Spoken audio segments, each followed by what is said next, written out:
Hello, my lovelies. It is your girl, Ali Amarie, and welcome to my 101 Stitch class at YouTube University. Disclaimer, y'all.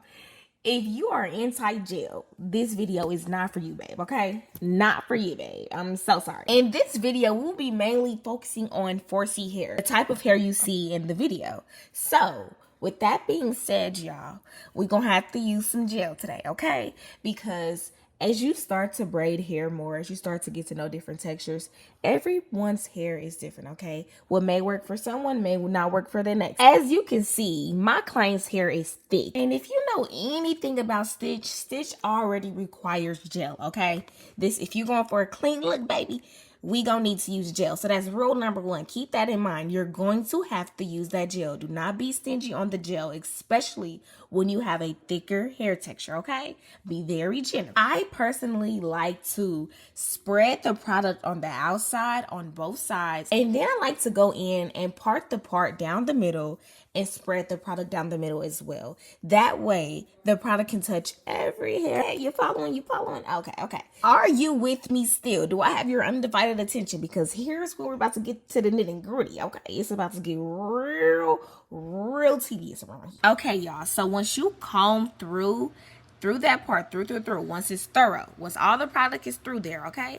I want you to take a tiny portion from the top of the part and split that into 3 parts, okay? Once you split it into 3 parts, go ahead and do about two wraparounds before you start. I apologize, y'all, because my frame was all messed up. Oh my gosh, I can't believe this. But anyways, y'all, whenever you feel that the part is getting a little dry, that the product is not really producting right now, add some more, okay?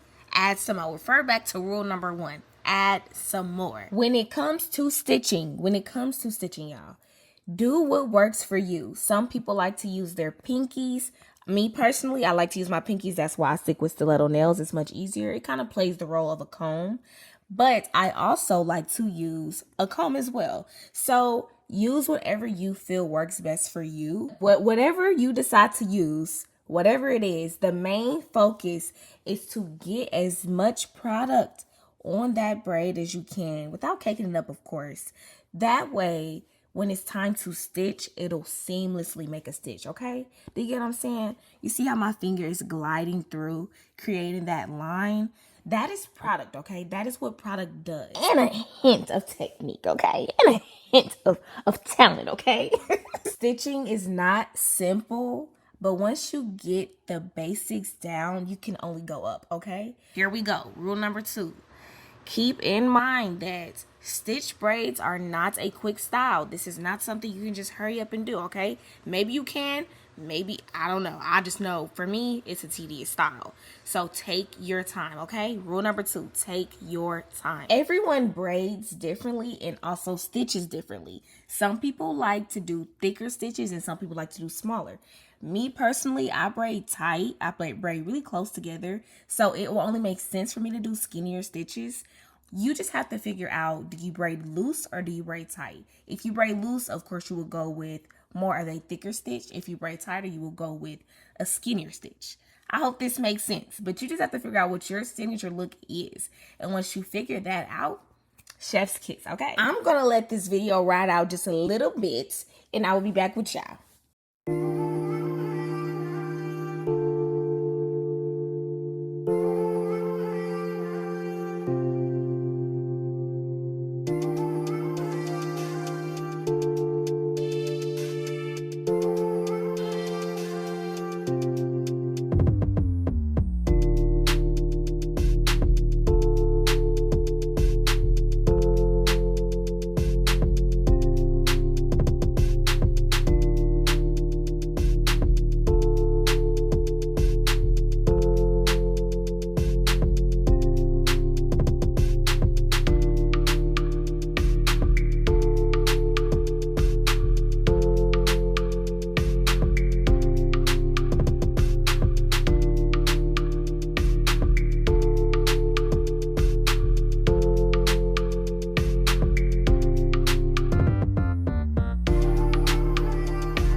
Alrighty guys, we are back. So do you see how I am splitting a part down and I'm creating a section where I'm going to split that into 3, okay? Do y'all see that? I'm splitting that into 3.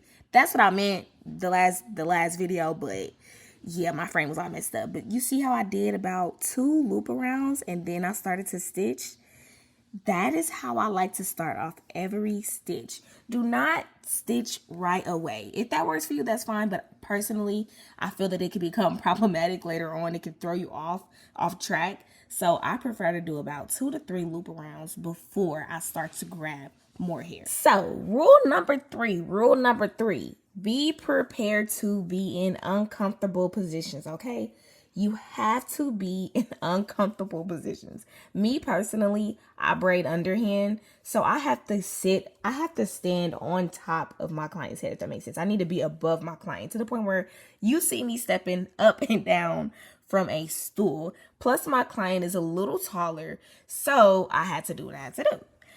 Remember that. Do what you have to do. You have to be in uncomfortable positions, so do what you have to do. If that means getting the step stool, if that means raising your client all the way down or having to put their head down, do that, okay?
Alrighty guys, we made it, okay? We made it. Keep in mind that this appointment was from about 9 a.m. to 2:30 p.m. So even though it's 10 braids, this was not a speedy, quick hairstyle, okay? Again, take your time. Take your time. A lot of people choose not to use, or they really don't like to use braiding gel because they feel that it turns white. What I like to do is put mousse on my client, then, you know, spray them down with some spritz, you know, all that good stuff. Then take my client to the dryer, okay? That way the product can already sit in. Like, you know what I'm saying? It's not going to turn white because everything is sitting in. I promise this is a lifesaver, especially for stitch braids. It even brings out the shine because after a while it can get dull. Like if the first braid you did may get dull by the 10th braid you did. So once you put your client under the dryer, oh, chef's kiss, y'all. I'm telling you, it is so perfect every time. Doesn't matter the hair texture, doesn't matter what. Perfect. All of the products used in this video will be shown at the very end. And if you did like this video, if it was helpful, please subscribe, comment, share, whatever. Until next time, bye lovelies.